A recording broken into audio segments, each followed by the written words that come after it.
নমস্কার। রিং ওই নমশ্চন্ডিকা ওই লক্ষ লক্ষং পাঠসোহা।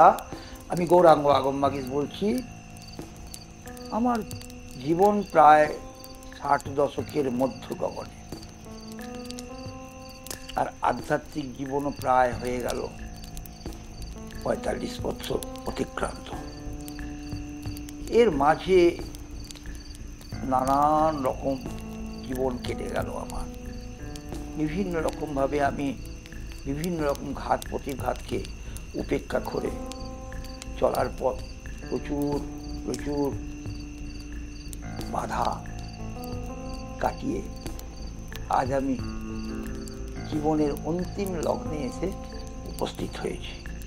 এখনো ইচ্ছা করে মাঝে মাঝে কর্মজীবনে যাওয়ার, কিন্তু শারীরিক অবস্থা অত্যন্ত খারাপের দিকে থাকার ফলে আমি আর সেই মতন ভাবে আমার প্রথম জীবনে যেভাবে আমি কাজকর্ম করেছিলাম সেই জায়গায় আমি আর ফেরত আসতে পারছি না। কিন্তু মন চাইছে আমি আবার সেখানে ফেরত আসি। তো সেই ব্যাপারে নিয়ে আলোচনা।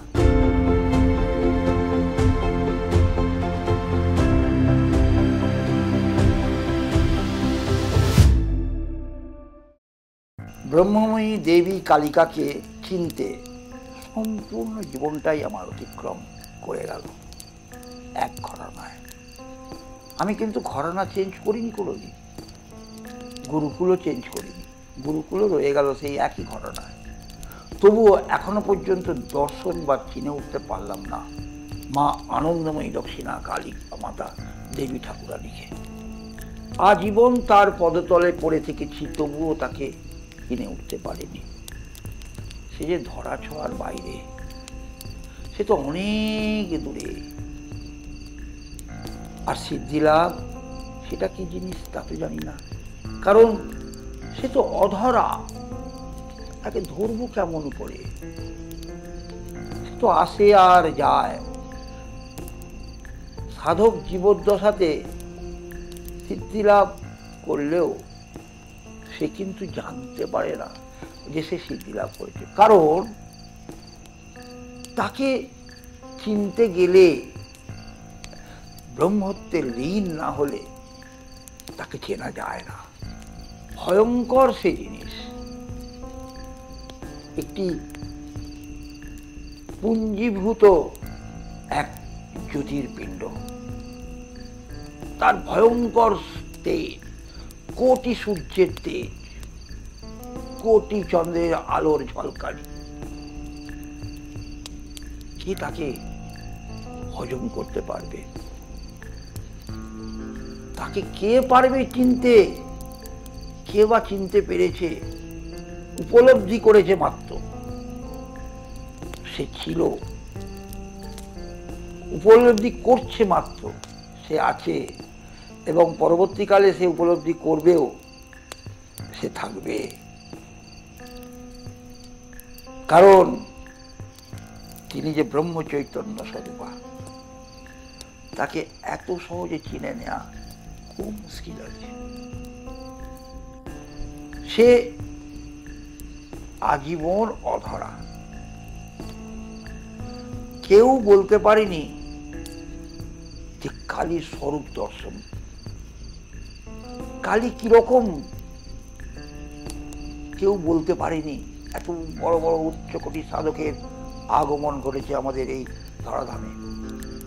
কোনো সাধকের মুখে শুনিনি বলতে যে কোনো সাধক বলেনি, বলে ব্যক্ত করে যাননি যে দেবী কালিকাকে এইরকম দেখতে, যে যেরকম সাধনা করেছেন দেবী তারাকে এরকম দেখতে।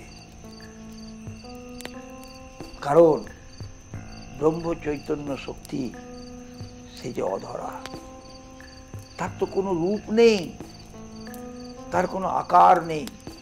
সে নিরাকার পরম ব্রহ্ম, একক ব্রহ্ম, দ্বিতীয় নাস্তি সে। তাই তো তাকে ধরা খুব মুশকিল।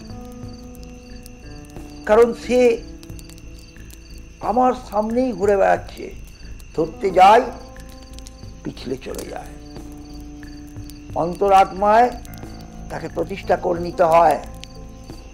যে করতে পেরেছে সে তার দর্শন কতটা পেয়েছে জানি না, তাকে উপলব্ধি করতে পেরেছে মাত্র। আর দর্শন অবশ্যই দর্শন করেছেন, তাহলে সাধক কেন হবেন?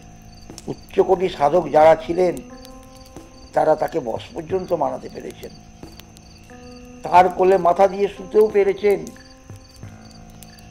তার কোলে তার সঙ্গে সময় অতিবাহিত করতে পেরেছেন, কিন্তু কখনোই তার ওই ব্রহ্ম চৈতন্য রূপ দর্শন করতে পারেননি। সর্বদাই করেছেন মাতৃস্বরূপ, কন্যা স্বরূপ এবং তার প্রিয়া স্বরূপ। কখনোই সেই সাধক তার সেই ব্রহ্ম চৈতন্য স্বরূপ রূপের ব্যক্ত করতে পারেনি, কারণ সে যে অধরা ছিল, আছে, থাকবে। আর আমি কেবলমাত্র ছিলাম এই ধরাধামে, পাস্ট, আছিও না, থাকবো না। বাকি ভগবতীই জানেন কি হতে চলেছে, কি হবে। সবাই ভালো থাকুন, সুস্থ থাকুন।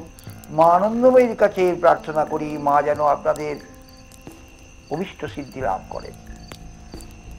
হ্রিময়ী নমশ্চন্ডিকায় লক্ষ লক্ষ